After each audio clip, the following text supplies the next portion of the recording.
ചെയ്യുന്ന ഇത്തരം വേദികൾ മുസ്ലിംകൾ മാത്രമല്ല ഇതര സമുദായ അംഗങ്ങൾ പോലും ഉപയോഗപ്പെടുത്തുകയാണ്.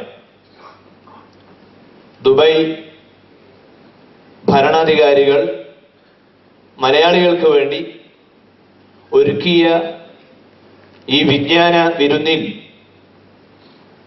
ആദ്യ ദിവസമായ ഇന്ന് നമുക്ക് ഈ സന്ദർഭം നൽകിയതിൽ നമ്മുടെ എല്ലാ സന്തോഷങ്ങളും ഉത്തരവാദിത്തപ്പെട്ട ആളുകളെ അറിയിക്കുകയാണ്. ധാരാളം മലയാളികൾ, ലക്ഷക്കണക്കിന് മലയാളികൾ ജോലി ചെയ്യുന്ന UAE-യുടെ ഏറ്റവും പ്രധാന നഗരമായ ദുബായിൽ മുസ്ലിമീങ്ങൾ അവരുടെ ഒരു ആഘോഷം പോലെ ഇന്നത്തെ ഈ രാത്രി ഉപയോഗപ്പെടുത്തുകയാണ്. കരുണാവാരിധിയായ പടച്ചവൻ ഇത് ഒരു സൽക്കർമ്മമായി നമ്മിൽ നിന്ന് സ്വീകരിക്കട്ടെ.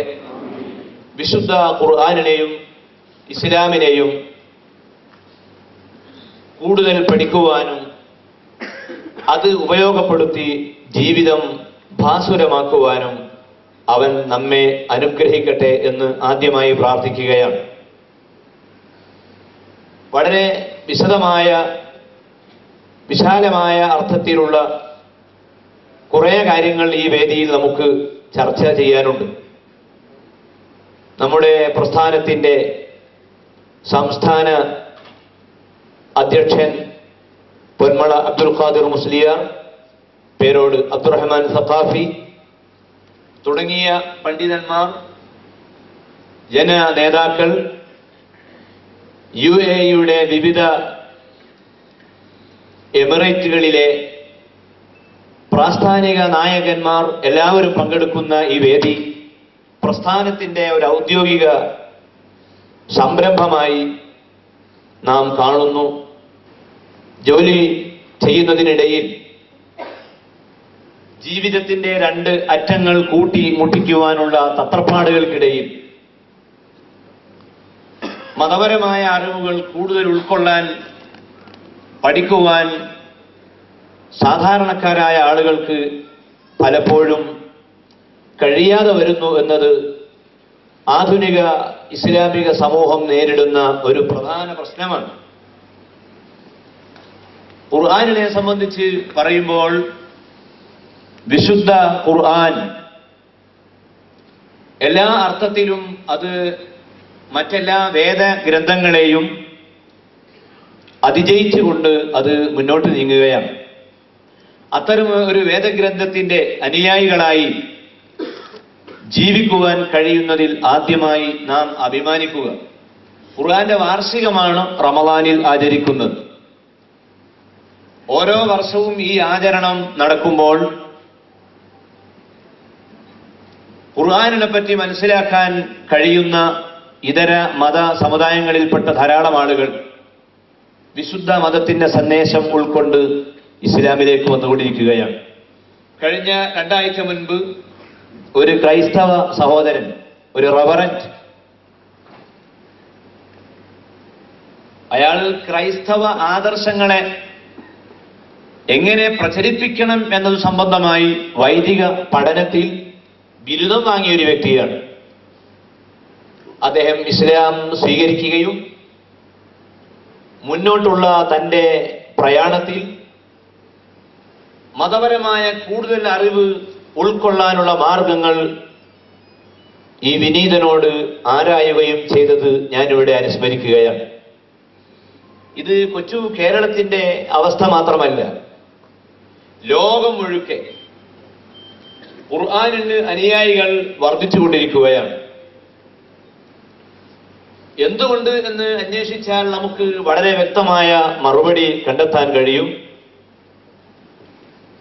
2 കാരണങ്ങൾ കൊണ്ട് ഖുർആനിന് ജനപിന്തുണ വർദ്ധിക്കുകയാണ്.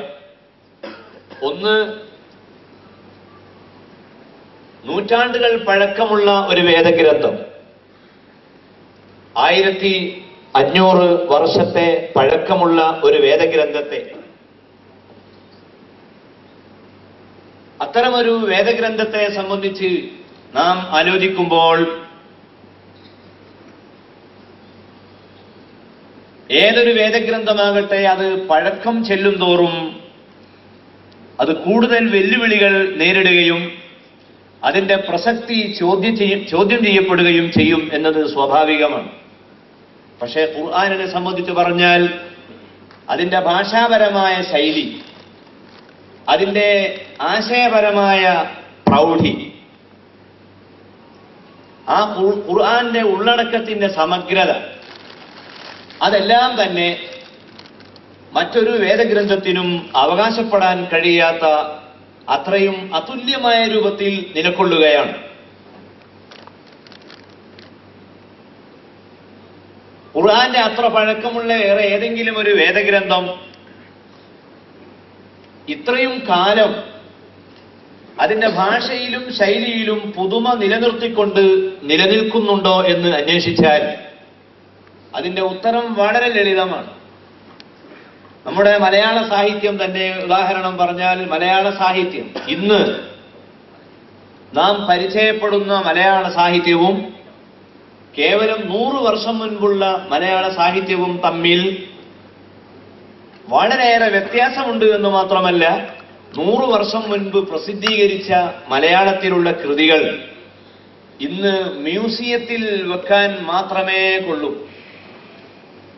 കേരളത്തിലെ ചില പ്രധാനപ്പെട്ട ദിനപത്രങ്ങൾ, ആ ദിനപത്രങ്ങൾ 100 കൊല്ലം മുൻപുള്ള ചില വരികൾ, വാർത്തകൾ ഇപ്പോൾ ഒരു അത്ഭുതമായി, കൗതുകമായി പ്രസിദ്ധീകരിക്കാറുണ്ട്.